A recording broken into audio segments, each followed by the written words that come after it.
The Cowherd and the Weaving Maid. Hello, this is Natasha, and this is an ancient fairy tale from China. In China, it is the story behind a holiday called the Double Seventh. It is a festival that is a little like Valentine's Day because it celebrates romantic love. As you'll hear, this story is very romantic. A long time ago, there lived a poor cowherd. His parents had died, and he lived with his brother and his sister-in-law.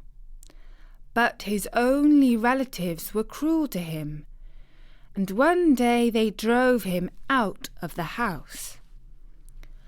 A farmer took pity on the homeless boy and offered him a daily meal and a bed of straw in the cowshed. In return, the boy would look after the farmer's old ox. From then on, the boy spent his days and nights with the animal. In fact, the beast was his only companion. Despite his great age, the ox was a handsome creature. His golden hair shone in the moonlight. The boy knew in his heart that his friend had something heavenly about him. One day, when they were out on the hills, the ox turned his great head to the boy and spoke to him clearly in an almost human voice. "Boy," he lowed, "you're my friend, and you have looked faithfully after me. Now I am old, and soon I will die. My time on earth is done. I will return to my place in the heavens, where I am the chief star in the constellation of the ox. Before I go, I wish to see you married." The poor lad did not know how to reply. He knew not a single girl, let alone one that would marry him. The ox saw how perplexed he looked, and spoke as follows. "Listen carefully to me, for this is what you must do. Today is the 7th of the month. This very night the 7 weaving maidens of the skies will float down to the river to take a bath. You will see their clothes by the bank. The 7th daughter wears robes of red. Sneak quietly to the bank and steal her clothes. In this way you will get to know her, for she will call out and demand the return of the robes." The boy sighed, for the river was far away on the other side of the mountain. He would not be able to reach its banks before nightfall. The celestial ox again saw that the boy was at a loss, but he had an answer for this problem too. He told the cowherd to climb on his back. Then off they flew through the skies to the river. When they arrived, the boy stepped down from his friend's back and swiftly hid behind a jade tree. Towards midnight he heard splashing and giggling. He peeped round the tree and saw the maidens swimming and playing in the water. While they were having fun, he crawled stealthily forward and pinched the red robe of the 7th daughter of the skies. When the weaving maidens had finished washing and frolicking, they came out onto the bank. But where were the red robes of the 7th daughter of the skies? They knew right away that somebody must have stolen them. The girl without clothes hid behind a bush to cover her modesty, her sisters called. "Come out, whoever you are! It is not wise to play pranks on the immortals. Our father is the Jade Emperor and the ruler of all heavens. He knows how to punish naughty human folk." The boy saw the funny side of the situation and felt bold. He stepped forward, holding the red robes before his eyes. He called out, "Lovely maiden, 7th daughter of the skies, promise to be my wife, and I will return these clothes to you." It was such a cheeky proposal that the weaving maidens could not help but laugh. The 7th daughter, who was hiding behind the bush, was furious. But in a way, she was impressed too by this brazen boy. She had to admit he was not bad looking for a human, and there was something about him. Her eldest sister said, "Listen to the lad. You are not able to fly away without your robes. If you do not agree to his demand, we must leave you here. Throw the robes over here, and I will think about it," said the maiden from behind the bush. The boy threw the robes. "Now will you marry me?" he demanded.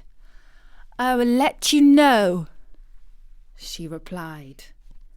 Her sisters gasped and giggled. "Don't miss your chance," said the eldest. "I bet a good-looking lad like him has plenty of offers. It's not every day that a maiden of the skies gets a proposal. Think about it. How often does a man want to marry a cloud?" And so the maiden, now fully clothed in her red robes, stepped out from the bush. She held out her lovely hand. The boy knelt and kissed it. She agreed to be his wife. Her sisters flew away to the skies, where they continued as usual to flit across the heavens in the form of fluffy clouds. By contrast, the lovely 7th maiden lived on earth with the Cowherd. She took the shape of a most beautiful woman. From that day on, the boy's fortunes prospered. The farmer adopted him as his son and gave him a wedding gift of land and livestock. His mean brother and sister-in-law could only look on enviously at his prosperity. The Cowherd lived happily with his heavenly wife, and 3 years later they had twins, a beautiful boy and girl. The only sadness in their lives was that the dear old ox had passed away. They had comfort in that they could look up at the sky and see him twinkling in the constellation of the ox. Up in the heavens, the passing of 3 years is like 3 days to the gods. The Heavenly Mother began to notice that the dawn and the evening clouds had lost their rosy tint. She realized that the 7th weaving maid, she of the red robes, had gone missing. She scanned the earth with all her seeing eye and spotted the happy couple living in a humble hovel. "That is not fit for a divine maiden," she shouted, and the whole sky was filled with a terrible thunderstorm. Mad with fury, she sent her heavenly soldiers to the farmhouse. They delivered the Queen's message to her daughter. She must return to the skies or face the destruction of her family and children.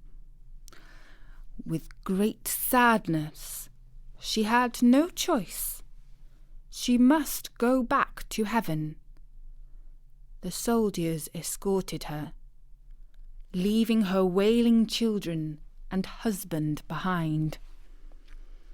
For the first time since the night at the river, the cowherd was in despair and did not know what to do.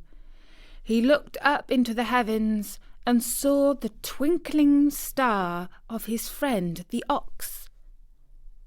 Then he remembered that when the mortal form of the ox had died, he had kept his hide. He took the ox skin down from the wall and spread it out on the floor like a carpet. When he sat down on it, the hide began to fly, and it lifted him up to the heavens and swept him away to the palace of the Jade Emperor, who rules all heaven and earth. There he found himself in front of the throne of the Heavenly Mother. The cowherd fell down on his knees and prayed, "O Queen of Heaven, I have come to reclaim my wife. I married her lawfully, and she must live with me as long as she loves me, and I love her." But the queen flew into a fury. "How dare you, a mere mortal, a cowherd to boot, marry my daughter through trickery, and then follow us up to heaven and make your insolent demand?" The boy trembled, thinking that his last moment had come. The queen reached up to her headdress and pulled out a silver hairpin. She cast it across the heavens. It scattered silver across the skies, spreading stardust in its wake. In the West, we know the result as the Milky Way.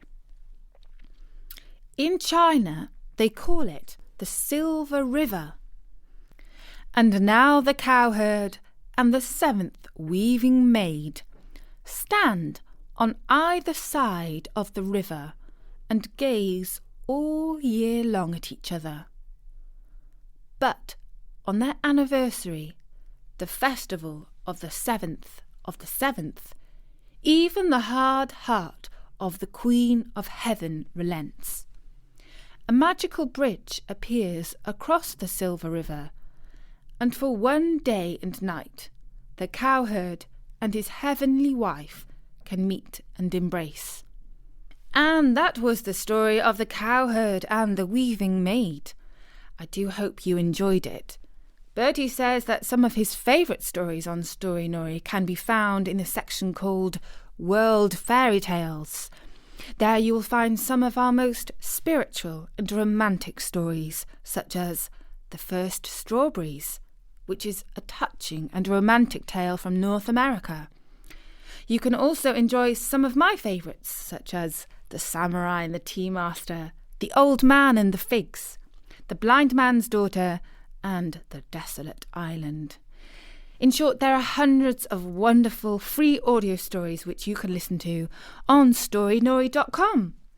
So for now, from me, Natasha, bye-bye!